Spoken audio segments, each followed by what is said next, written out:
नमस्कार, वंदे मातरम। दोस्तों, स्वागत है आप सबका सैनिक पाठशाला में। आज के वीडियो के महत्वपूर्ण जानकारियों को लेकर आया हूं, जैसे आप बोर्ड पर देख पा रहे हैं।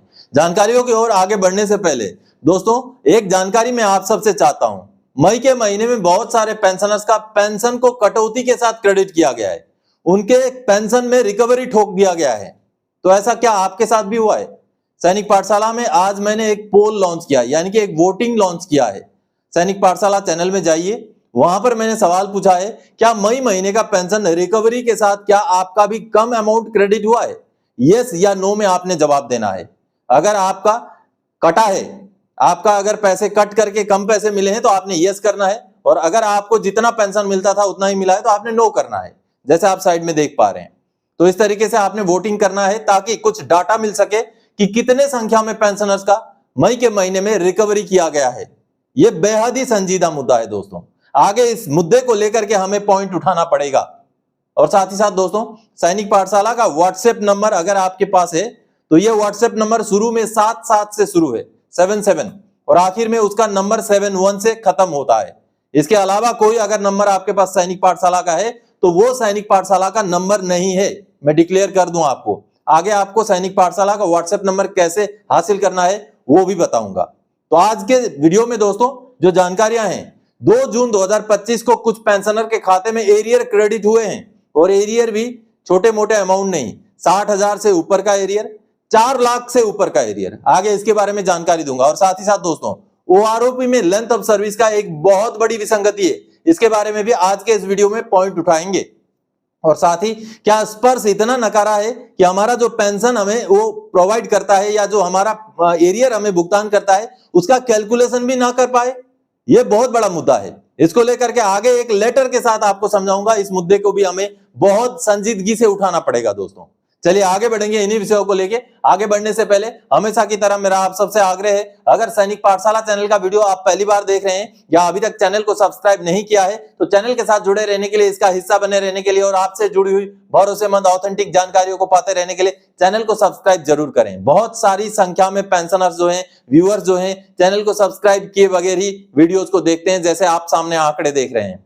तो आपने अगर अभी तक चैनल को सब्सक्राइब नहीं किया है तो चैनल को सब्सक्राइब कर लीजिए। आपके पास अगर ज्वाइन का बटन आ रहा है तो इसका मतलब आपने चैनल को सब्सक्राइब कर रखा है, आपको कुछ करने की जरूरत नहीं है। आप चाहें तो चैनल को ज्वाइन कर सकते हैं। ज्वाइन करेंगे तो आपको सैनिक पाठशाला का व्हाट्सएप नंबर मिलेगा और आप मुझसे आपके पेंशन से जुड़े हुए समस्याओं को डिस्कस कर सकते हैं, जिसका समाधान मैं अपनी तरफ से आपको गाइड करूंगा।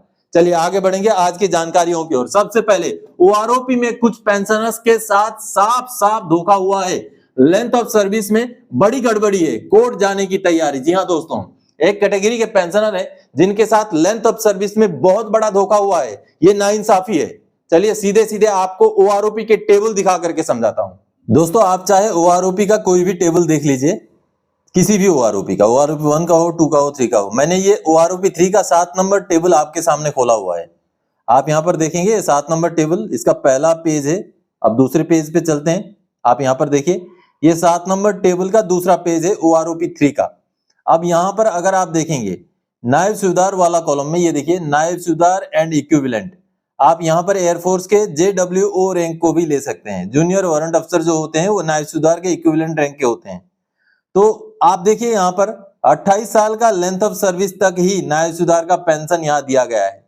यानी कि अगर कोई नायब सूबेदार एक्सटेंशन करके 30 साल सर्विस करें, या तो फिर जैसे हमने एयरफोर्स के बारे में हमें पता है कि एयरफोर्स के JWO का किसी किसी का सर्विस 37 साल तक भी होता है, क्योंकि एज के बेस पर वो रिटायर होते हैं।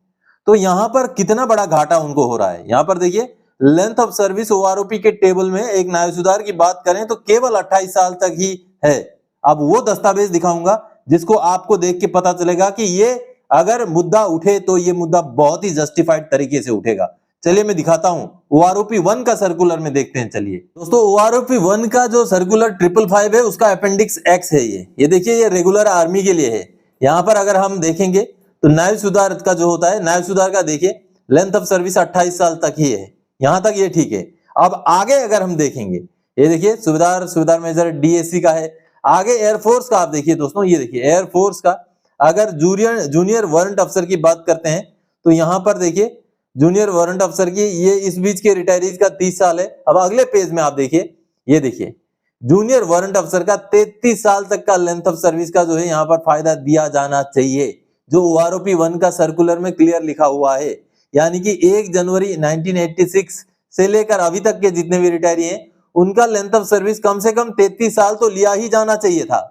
हालांकि उनका 37-38 साल तक भी लेंथ ऑफ सर्विस होता है, लेकिन OROP का ही रूल बोलता है कि कम से कम 33 साल तो लेंथ ऑफ सर्विस लिया जाना चाहिए। लेकिन OROP के ही टेबल में नायब सुधार का पेंशन 28 साल से ऊपर है ही नहीं, जिसकी वजह से जो वारंट अफसर या जूनियर वारंट अफसर हैं एयरफोर्स के, उनको OROP में ये बहुत बड़ी विसंगति, बहुत बड़ी अन्याय का सामना करना पड़ रहा है। दोस्तों रूल के होते हुए भी 33 साल का लेंथ ऑफ सर्विस का फायदा दिया जाना चाहिए, ये रूल के होते हुए भी अभी भी ये विसंगति चल रही है। तो इस विसंगति को जल्दी से जल्दी दूर करे सरकार। दोस्तों चलिए आगे बढ़ते हैं अगली जानकारी की ओर। क्या स्पर्श इतना नाकाबिल है कि वो पेंशनर्स का पेंशन का एरियर का ब्यौरा नहीं दे सकता? क्या PCDA छुपाना चाहता है? दोस्तों जब हमें एरियर मिलता है या हमें कोई पेंशन का अमाउंट मिलता है तो वो स्पर्श के अंदर से कैलकुलेशन हो करके मिलता है। तो वो अंदर जो कैलकुलेशन हुआ, कौन से महीने का कितना अमाउंट है, किस हिसाब से कितना अमाउंट बना, क्या वो कैलकुलेशन स्पर्श हमें नहीं दे सकता? ऐसा ही PCDA का एक लेटर है जो बहुत बड़े सवाल खड़े करता है। चलिए लेटर देखते हैं। दोस्तों पेंशनर ने जब अपने एरियर का अमाउंट का कैलकुलेशन शीट मांगा कि किस हिसाब से किस बेस पर मेरा कैलकुलेशन बना के मुझे एरियर दिया गया है, तो PCDA ने ये जवाब दिया है। ये देखिए 28 मार्च 2025 का जवाब है और उनको बोला गया है कि आपको और एक लेटर के जरिए हमने जवाब दिया था। अब देखिए ये है वो लेटर 17 मार्च का। अब इस लेटर में पेंशनर को जवाब क्या दिया है PCDA ने, ये देखिए with reference to your letter cited above it is intimated that area in respect of disability element has been calculated as per your data by the system itself। ये बोला गया है कि इस पर सिस्टम ने आपका डाटा को ले करके आपका एरियर का कैलकुलेशन किया है। No calculation sheet is generated by the system hence can not be provided. अब देखिए क्या बोला जा रहा है कि स्पर्श सिस्टम जो है कोई भी कैलकुलेशन शीट प्रोवाइड नहीं करता, इसलिए हम आपको कैलकुलेशन शीट नहीं दे सकते। तो स्पर्श क्या इतना नकारा है? क्या स्पर्श के अंदर यह भी प्रावधान नहीं है कि जो पैसा पेंशनर को दिया गया उसका हिसाब किताब कैसे लगाया गया है? तो फिर वो अमाउंट कैसे निकला? जिस अमाउंट का भुगतान पेंशनर को किया गया, मान लीजिए 50,000 रुपए अगर एरियर दिया गया, तो उस एरियर को किस हिसाब से कैलकुलेशन करके सिस्टम ने निकाला है, वो कैलकुलेशन अगर सिस्टम दिखा ही नहीं सकता तो फिर उस कैलकुलेशन के ऊपर कैसे भरोसा किया जा सकता है? ये बहुत बड़ा सवाल है स्पर्श के कर्म दक्षता के ऊपर। या तो फिर PCDA के स्टाफ इसको छुपाना चाहते हैं, जिस वजह से पेंशनर को कैलकुलेशन शीट मुहैया नहीं कराया जा रहा है। नहीं तो ये कौन सा जवाब हो गया, ये कौन सा तुक हो जाता है कि ये कह देना कि सिस्टम के अंदर ही जो है कैलकुलेशन हुआ है, उस डब्बे के अंदर ही कैलकुलेशन हुआ है और उस डब्बे से जो निकल के आया वो हमने आपको दे दिया। अब डब्बे के अंदर किस तरीके से कैलकुलेशन हुआ है वो हम आपको नहीं दे सकते। कहीं ना कहीं बहुत बड़ा सवाल खड़ा करता है। All the details are available in Sparsh portal in the form of pay slip. You can view the same through Sparsh login. अब पे स्लिप में तो टोटल अमाउंट है, जो पेंशन स्लिप आता है हर महीने उसमें तो टोटल अमाउंट है एरियर का, लेकिन वो टोटल अमाउंट किस हिसाब से बना, कौन से महीने में कितना एरियर जोड़ा गया, वो उसका कैलकुलेशन मांग रहे हैं पेंशनर, जिसका कैलकुलेशन शीट देने में असमर्थ हूं, ऐसा PCDA का कहना है। ऐसा स्पर्श के थ्रू से PCDA ने कहा है दोस्तों, जो कि कहीं ना कहीं सवाल खड़े करने वाला। RTI के अधिकार के तहत आए इस जवाब में कहीं ना कहीं PCDA के ऊपर सवाल खड़े हो रहे हैं, स्पर्श के ऊपर सवाल खड़े हो रहे हैं।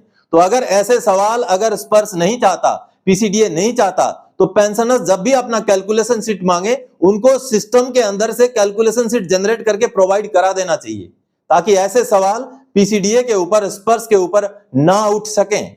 चलिए अगली जानकारी की ओर आगे बढ़ते हैं। 2 जून 2025 को स्पर्श से पेंशनर के खाते में क्रेडिट किया गया एरियर। जी हां दोस्तों, 2 जून को बहुत सारे पेंशनर के खाते में क्रेडिट हुआ है और जिसमें 60,402 रुपए का एक एरियर जो OROP 2 का बैलेंस एरियर है, आधा मिल गया था, आधा बचा हुआ था। कैसे बचा हुआ था वो आगे बताऊंगा। और साथ ही साथ 4,20,115 का पुराना सर्कुलर का एरियर। जी हां दोस्तों, अभी भी बहुत सारे पेंशनर्स हैं जिनको पुराने सर्कुलर के एरियर मिलने बचे हुए हैं, तो उस कैटेगरी के पेंशनर्स को एरियर मिल सकते हैं। दोस्तों बहुत सारों का यह सवाल होता है कि आप हमेशा एरियर एरियर एरियर की बात करते हैं, हमें तो नहीं मिला। अब देखिए, हर कोई एरियर, हर कोई सर्कुलर, हर कोई स्कीम सभी को लागू हो, 33 लाख पूर्व सैनिकों को लागू हो, ऐसा तो संभव नहीं है। हो सकता है कोई एक स्कीम केवल 500 लोगों को लागू हो सकता है कोई एक स्कीम केवल 2000 लोगों को लागू हो सकता है कोई स्कीम केवल 5 लाख पेंशनर्स को लागू हो, लेकिन जिनको लागू है उनको फायदा मिल रहा है, ये हकीकत है। मैं डॉक्यूमेंट के बेस पर आपको ऐसी जानकारियां देता हूं।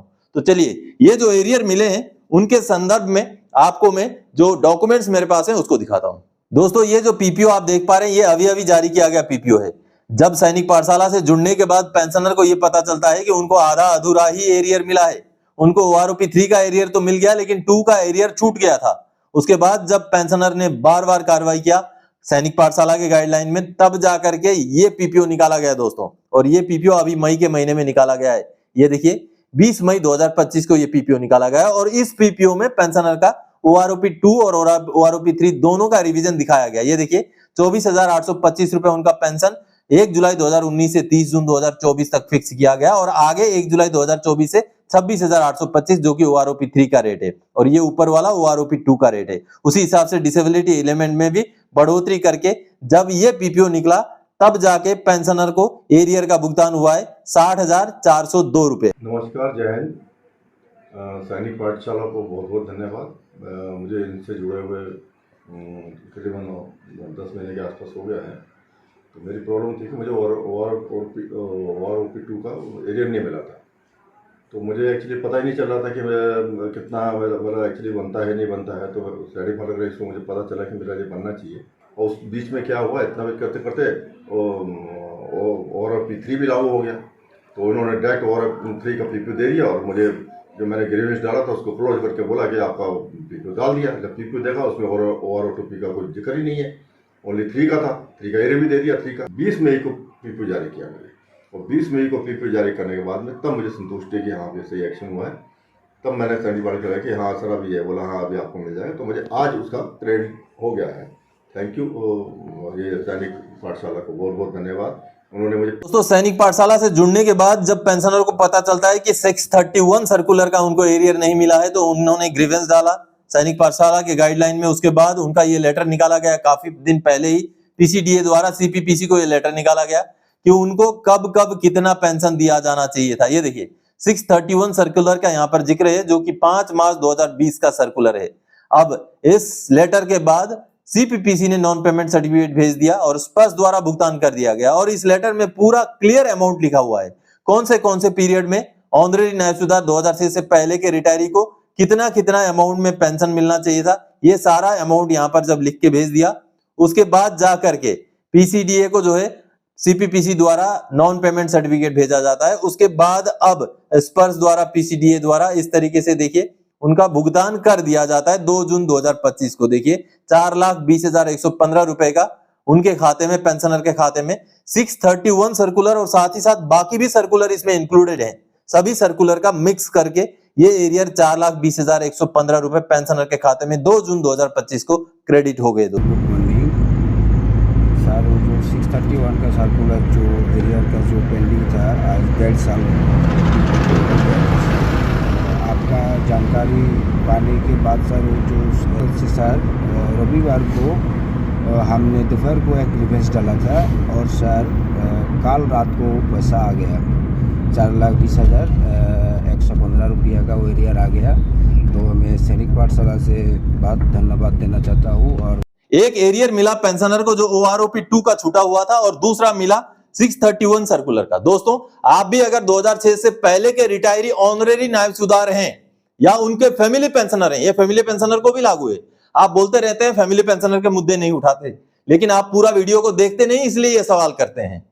फैमिली पेंशनर को लागू है 631 सर्कुलर जो कि 2006 से पहले के रिटायरी हो और ऑनरेरी नायब सुधार रैंक के रिटायरी हो या उनके फैमिली पेंशनर हो। और 5 मार्च 2020 को जो सर्कुलर जारी किया गया 631 सर्कुलर, उस सर्कुलर के जारी होने के बाद अगर आपको एरियर का भुगतान नहीं हुआ है तो 631 सर्कुलर का एरियर आज भी आपको भुगतान होना है। आज भी आप बचे हुए हैं इसका मतलब। तो आप अगर ऐसे कैटेगरी के पेंशनर हैं तो आपको तुरंत ही सीपी ग्राम्स में ग्रीवेंस डालना है। ग्रीवेंस में ज्यादा कुछ लिखने की जरूरत नहीं है, सिंपली लिखना है। आपको अगर गाइडलाइन चाहिए, इसके ऊपर अगर गाइडेंस चाहिए तो आप सैनिक पाठशाला चैनल को ज्वाइन कीजिए। जो ज्वाइन का बटन है उसको दबा के ज्वाइन कीजिए। आपको मेरा व्हाट्सएप नंबर मिलेगा, मैं आपको गाइड करूंगा किस तरीके से आपने ग्रीवेंस डालना है, और आपको आगे जैसे ही थोड़ा सा संघर्ष करेंगे 631 सर्कुलर का एरियर अभी भी भुगतान हो सकता है दोस्तों। तो दोस्तों आज के इस वीडियो में इन्हीं जानकारियों के साथ आया था। आगे और कोई जानकारी आपसे सरोकार रखने वाला विषय लेके मैं फिर से हाजिर हो जाऊंगा। तब तक के लिए जय हिंद दोस्तों।